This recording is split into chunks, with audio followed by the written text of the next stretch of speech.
Hello and अस्सलाम वालेकुम dear students, welcome to our new lecture. मुझे उम्मीद है इससे पहले आपने इंग्लिश लिटरेचर का टाइमलाइन पूरा समझा होगा और Anglo Saxon period, Anglo Norman period, जिसको ओल्ड इंग्लिश पीरियड और मिडिल इंग्लिश पीरियड ये भी कहा जाता है। और इसके अलावा आपने फिर रेनेसां के बारे में थोड़ा बहुत पढ़ा होगा। और रेनेसां पे आते हुए यू मस्ट हैव रियलाइज्ड कि इसके अंदर 3-4 एजेस और भी आ रही हैं। तो आज हम उन 3-4 एजेस में से फर्स्ट एज जो है वो डिस्कस करेंगे। उसके बाद फिर उसके एलिज़ाबेथन एज, अभी अर्ली रेनेसां, फिर एलिज़ाबेथन, और फिर बाकी ऑनवर्ड्स एक एक करके हम उनको समझेंगे। तो अर्ली रेनेसां समझने से पहले थोड़ी सी इंट्रोडक्शन में फिर रेनेसां के दूँ। अगर आप नए इस वीडियो पे तो आपको थोड़ा पता होना चाहिए कि रेनेसां क्या था। So this renaissance age is from 1500 to 1660, ये इसका टाइम पीरियड था। और इन सालों में इसके अंदर 3-4 एजेस और आते हैं, राइट। तो पहले रेनेसां को समझते हैं। दैट इज़ द मीनिंग, इसका क्या है? रीबर्थ। रीबर्थ ऑफ क्या? Learning, art, culture and humanism.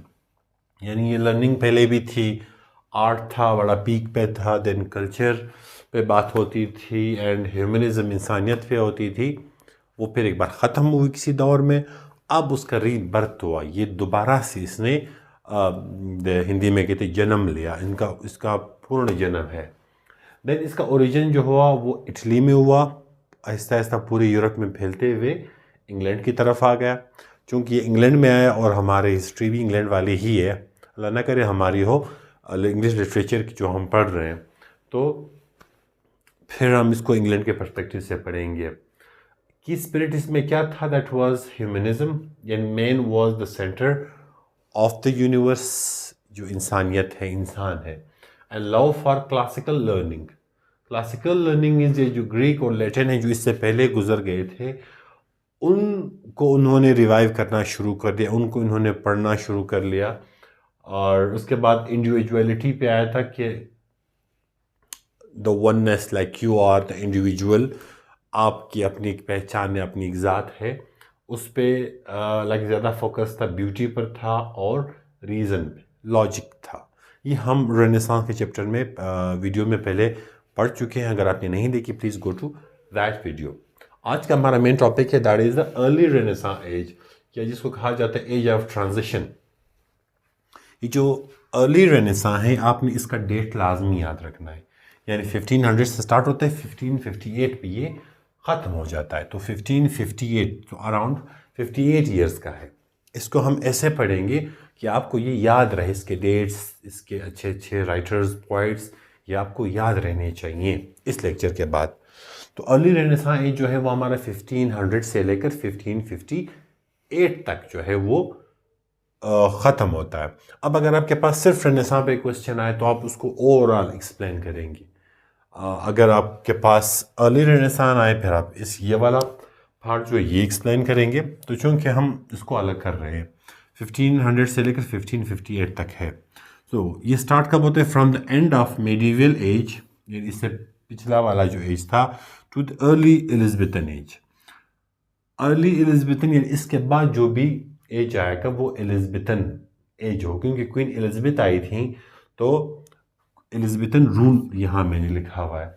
जैसे क्वीन एलिज़ाबेथ आती हैं, वहाँ से एक और दौर शुरू हो जाता है। तो ये मिडीवल के एंड से लेकर एलिज़ाबेथन के स्टार्ट तक की एज, यानी 58 ईयर्स जो है, ये हमारा क्या है? Early renaissance. अब इसमें क्या हमारे पास, इसके मेन फीचर्स हमारे पास क्या क्या हैं? मेन फीचर में आता है transition from medieval to modern thought. हाँ, ट्रांजिशन, एक चेंज है फ्रॉम किसी से, मिडीवल टू मॉडर्न थॉट, ठीक है। देन इन्फ्लुएंस ऑफ ह्यूमनिज्म, इस पे ज़ाहिर ह्यूमनिज्म का असर तो ऑफ कोर्स होगा।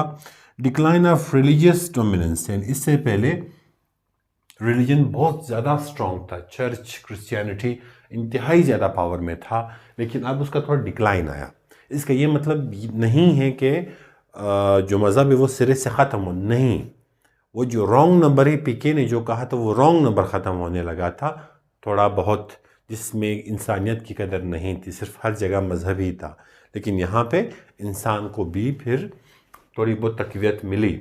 तो इंट्रोडक्शन ऑफ प्रिंटिंग प्रेस वो इसमें इंट्रोड्यूस हो गया।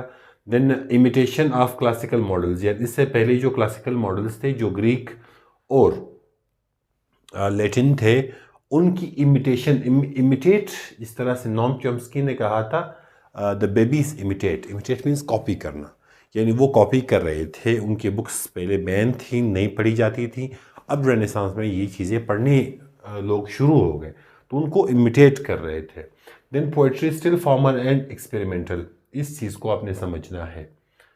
अर्ली रेनेसांस, ये मेन पॉइंट है इसका, अर्ली रेनेसांस है और इसमें दो चीज़ें, पोइट्री जो है अभी तक फॉर्मल और एक्सपेरिमेंटल है।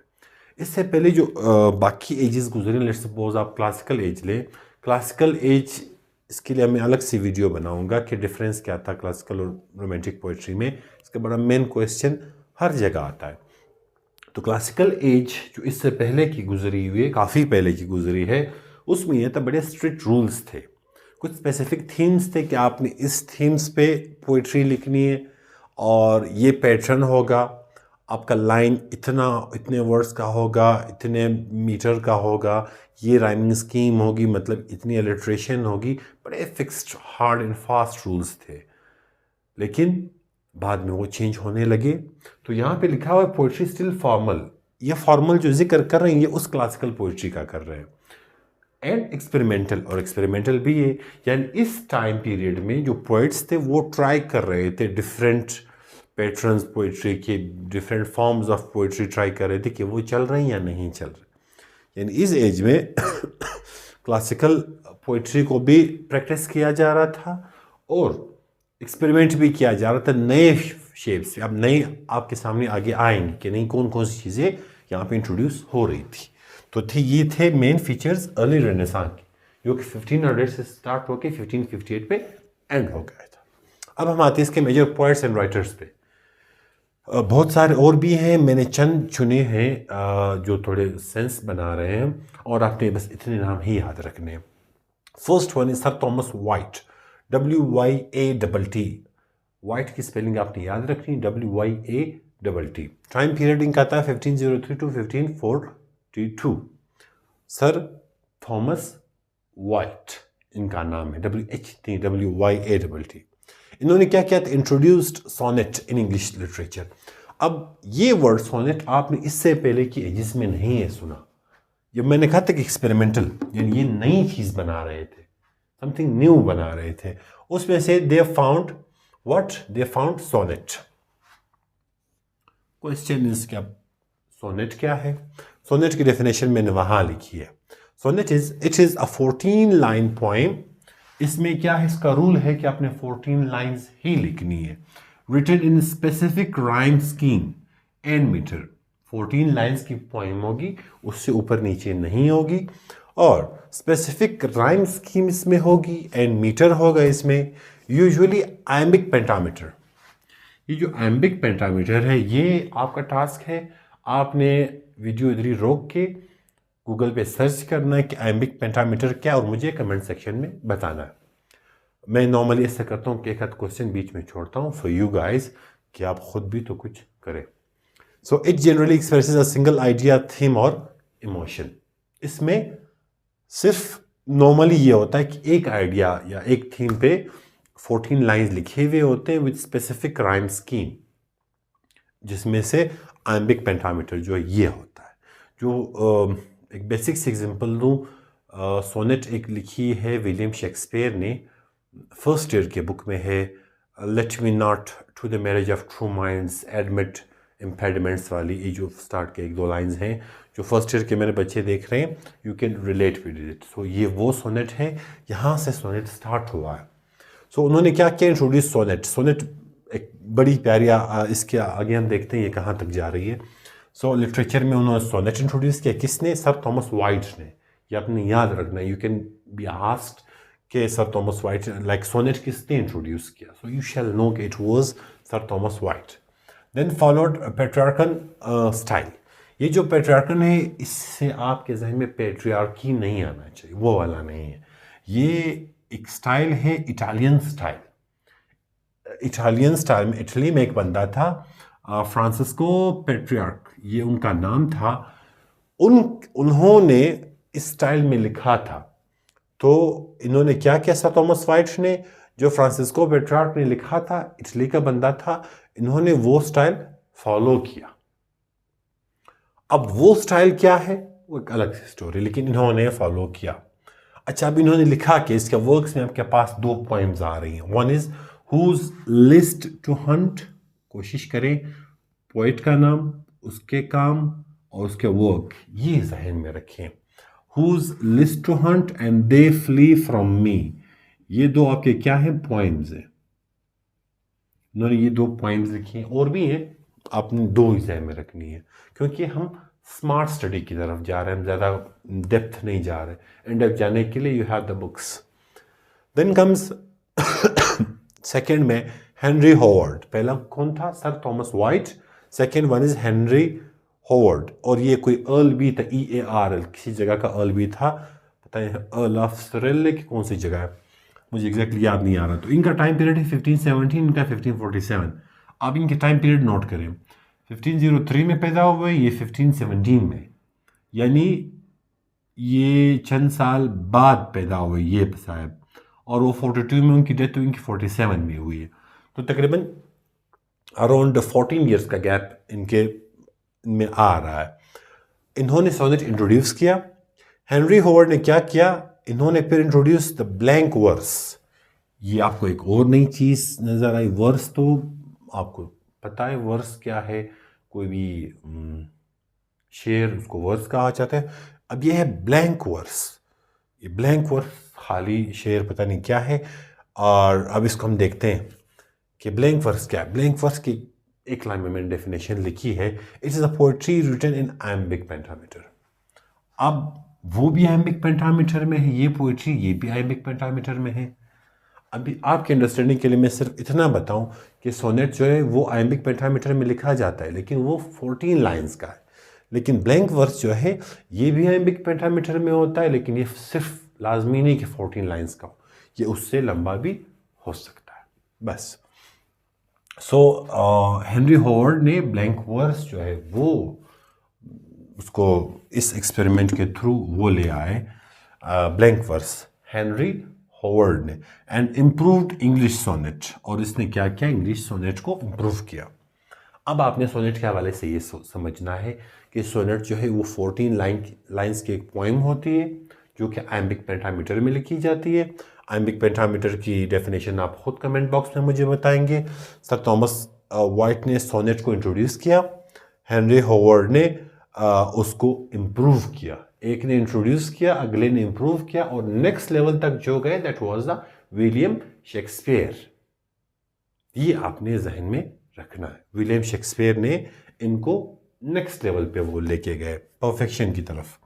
सो हेनरी होवर्ड ने क्या किया, वर्क्स उनके सो क्रूअल प्रिजन, एंड ये एक पोएम थी उन्होंने लिखी। उसके बाद ट्रांसलेशन ऑफ एनियड। ये एनियड जो है वर्जिल एक पोइट हैं, और बहुत पुराने पोइट है, एपिक पोइट्री वो करते थे, यानी लंबे लंबे उनके पोएम्स थे। इन्होंने ये एनियड भी उनमें से एक है। हेनरी होवर्ड ने क्या किया, उनकी ज़ुबान से एनियड को ट्रांसलेट किया इंग्लिश में, ये उन्होंने काम किया है। और सो क्रूअल प्रिजन ये इनका नज़म है। और सर थॉमस वाइट के पोएम कौन कौन से हैं, whose list to hunt and they flee from me. उसके बाद comes third one, that is sir Thomas More. More की स्पेलिंग देखिए, MORE। Sir Thomas Wyatt, Henry Howard and sir Thomas More. Sir Thomas Wyatt, sir Thomas More. इनकी time period आप देखिए 1478 1535। इन्होंने क्या किया, ह्यूमनिस्ट थिंकर थे। इन्होंने इंसानों के बारे में सोचा और इंसानियत पे वो बात कर रहे थे, और उन्होंने एक बुक लिखी यूटोपिया 1516 में, यानी आप देखें 16 में लिखी, 35 में इनकी डेथ हुई है। सो यूटोपिया उसको कहते हैं that is something which does not exist. एक लफ्ज़ आता है इंग्लिश में, हमारी मैम ने कभी सिखाया था, यूटोपियन वर्ल्ड। मिस आसमा थी हमारी यूनिवर्सिटी में मैम, उन्होंने यूटोपियन वर्ल्ड हमें सिखाया। तो यूटोपियन वर्ल्ड का मतलब ये है कि an imaginary world wear anything is possible. आप एक ऐसे ख्यालों की दुनिया में होते हैं जहाँ पे आप कुछ भी कर सकते हैं। जब भी आप सोच रहे होते हो मेरे पास ये गाड़ी और ये बंगला, ये घर, और मैं यहाँ जाऊँगा वगैरह वगैरह वगैरह, that world is known as utopian world. जब आपकी आँख खुलती है तब आपको रियलाइज़ होता है कि नहीं, मुझे पढ़ना भी है, राइट। सो उन्होंने ये क्या लिखा था, यूटोपिया, तो इस वर्ल्ड के बारे में लिखा था कि it is nothing, sir Thomas मोर ने। तो इनकी सिग्निफिकेंस क्या, ये पूरी बुक है, कोई वो नहीं है, पोएम वगैरह नहीं है। इनकी सिग्निफिकेंस क्या है सर थॉमस मोर की, कि रेनेसांस लिटरेचर इन इंग्लैंड, अच्छा, foundation of renaissance literature in England, उन्होंने उसकी बुनियाद रखी है इंग्लैंड में रेनेसांस के लिटरेचर की, और prepared ground for Elizabethan golden age. और एलिजाबेथन का जो एज है उसको कहा जाता है गोल्डन एज। जब आप इसकी नेक्स्ट वीडियो में अभी आप देखेंगे कि एलिजाबेथन एज को गोल्डन एज ऑफ लिटरेचर क्यों कहा जाता है, राइट। तो उन्होंने उसके लिए रास्ता हमवार किया, माइंड वगैरह बना दिया होगा। तो यहाँ पे ये ख़त्म हो जाता है। थोड़ा सा मैं आपको रिकैप दूँ अर्ली रेनेसांस का, कि ये 1500 से लेकर 1558 तक स्टार्ट हुआ, और